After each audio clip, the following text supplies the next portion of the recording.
So I had this problem, which is not entirely gone, but it's a lot better now. But I had this problem where I thought that if I put up a front and if I projected intelligence or good looks or just anything positive, if I put out this false image of myself, I thought, maybe subconsciously, but I thought that that made me better off. I thought that I would be less likely to experience something bad in my life if I was just manufacturing this better version of myself in the moment. You know, a facade. And it took me so long to realize that that was actually making me weaker. It was actively undercutting my ability to live life fully, to connect with other people. I mean, just those two right there. Just, hey, can I engage with life in an authentic, full way? And can I actually receive other people as they are and appreciate them and love them and create worthwhile relationships? That's huge. I was handicapping myself by trying to convince other people that I didn't have flaws, that I was perfect. And it's not that I would have thought like, oh yeah, I'm perfect. This is the perfect version of me, but just the act of hiding my flaws. What I didn't get about that was that was telling my subconscious, telling my true self, you are not good enough as you are. That's what I was doing to myself. I was saying, the way you are, naturally, truly, that is not good enough. It's not worthy of acceptance. It's just generally unworthy. And I didn't understand the strength in being vulnerable. Now, that's okay. It's not wrong that I was that way. But I can see it now as this, I can see what it was doing to me. I can see how it was perpetuating this cycle of insecurity, of not allowing myself to just be. I always had to be putting forward effort to be something else.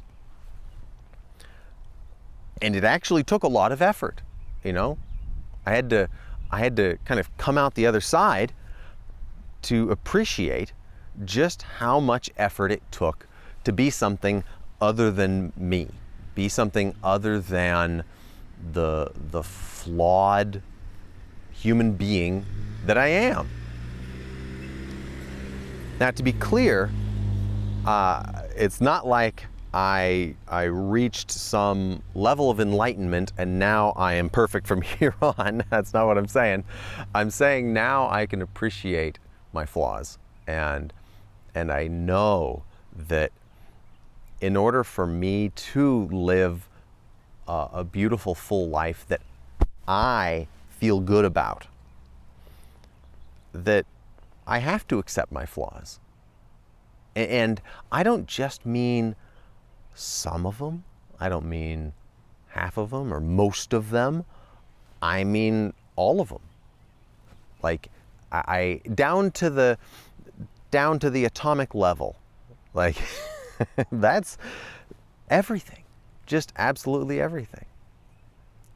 And now I get to enjoy this sense of freedom of oh, I wonder, boy, what am I going to do now? What's life going to be like now in this new context where I get to move forward with this state of love as my foundation, that I don't have to hide anymore. That I can be big, I can be small, I can be whatever I want. But I could not get there.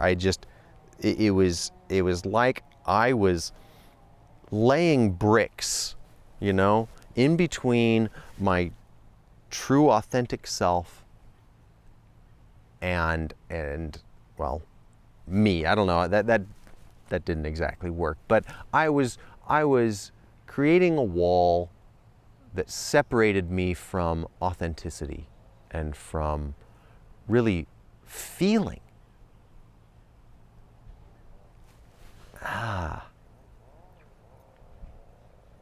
And you have to get somewhere new to appreciate where you were.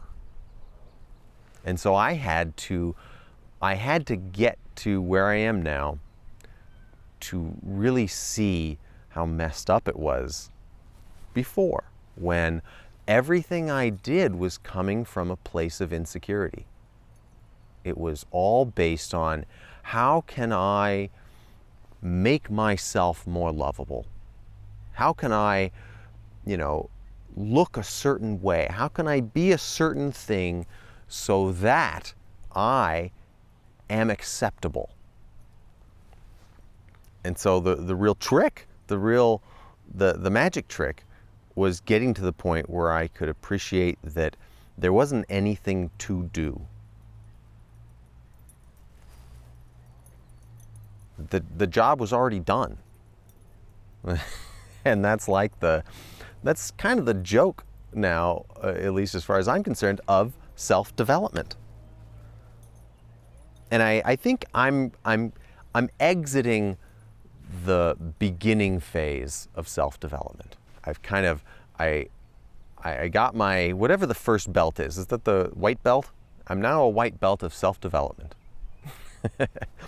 Where I reached this milestone of having the full body realization that I actually am totally justified in being me, with all of my flaws, and having that now as a way of operating, that I can accept that I am still flawed, that I mess up all of the time, that I have all of these issues, that I'm a walking adult toddler, and I can be okay with that, and I can laugh about it.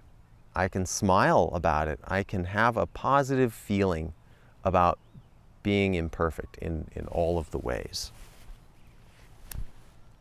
And I just can't think of a better place to be right now than to feel good about my flaws.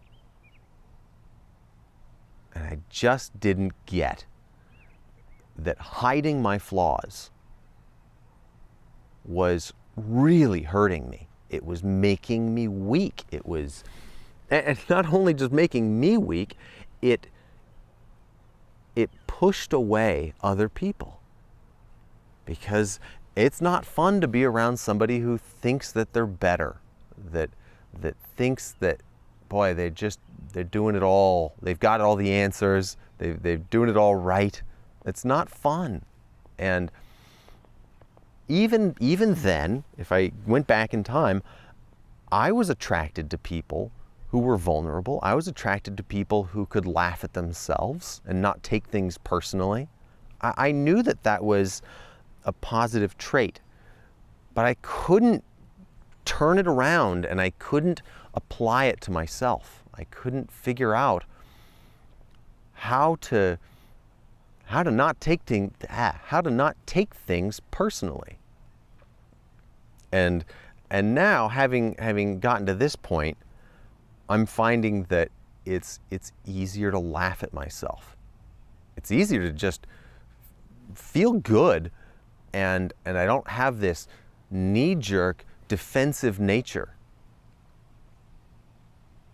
which impacts absolutely everything.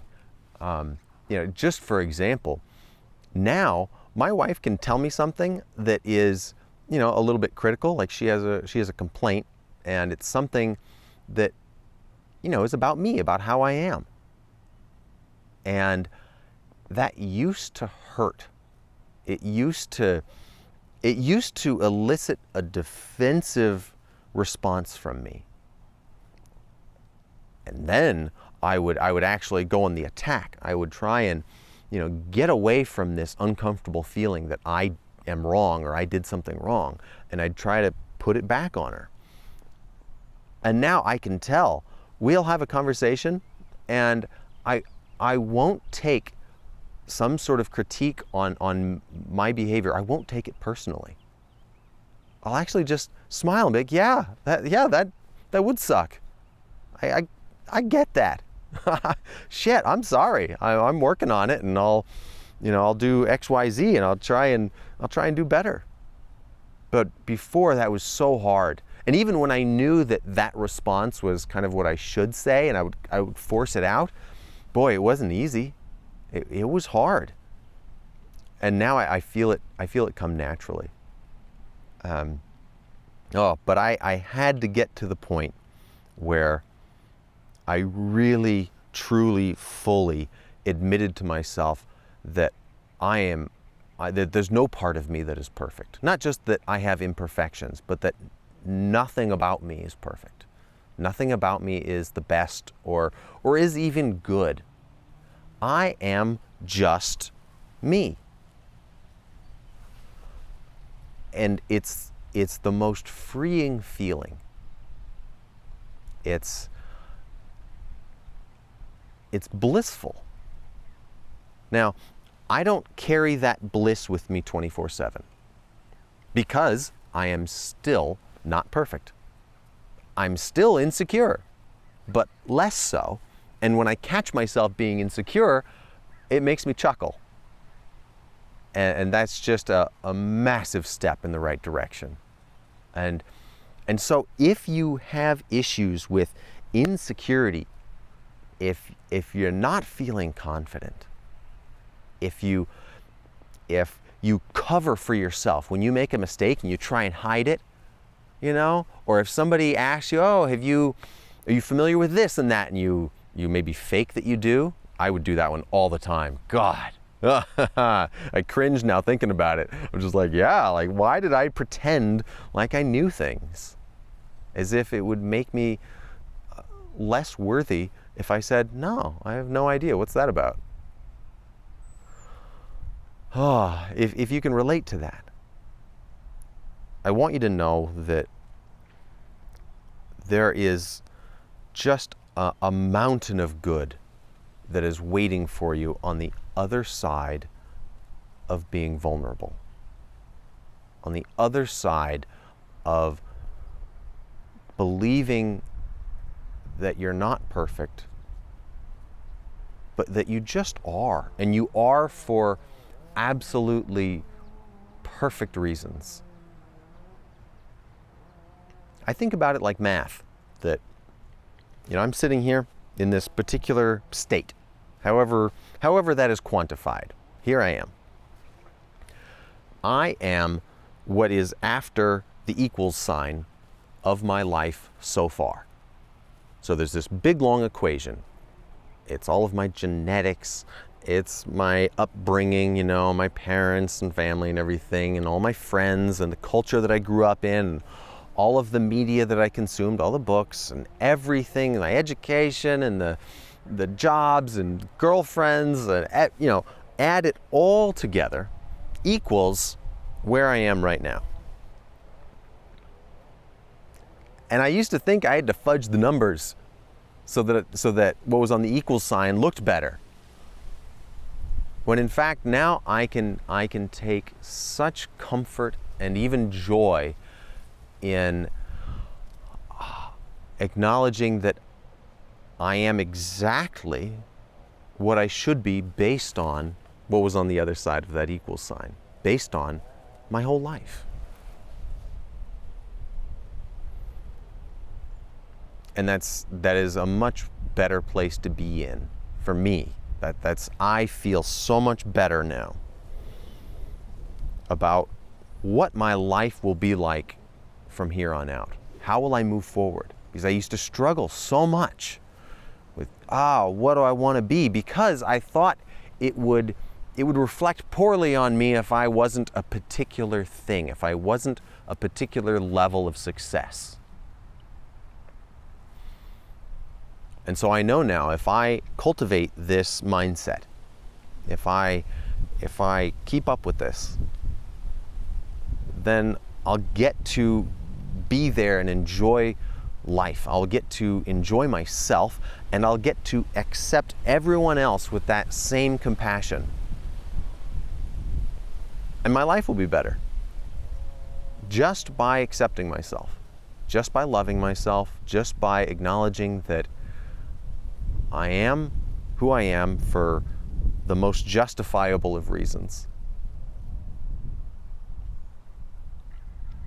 And the benefit that provides is immediate, and it is profound.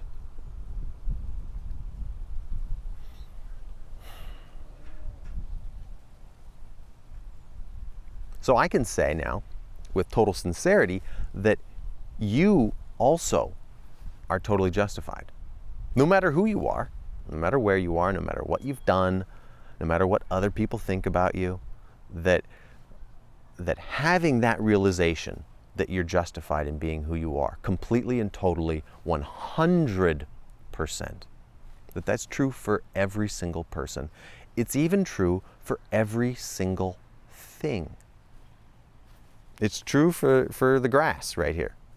You know, this blade of grass was mowed recently. It's justified in being exactly as it is right now. It doesn't have to pretend to be a better blade of grass. It's perfect. Or at least it is what it is. And that is its own kind of perfect.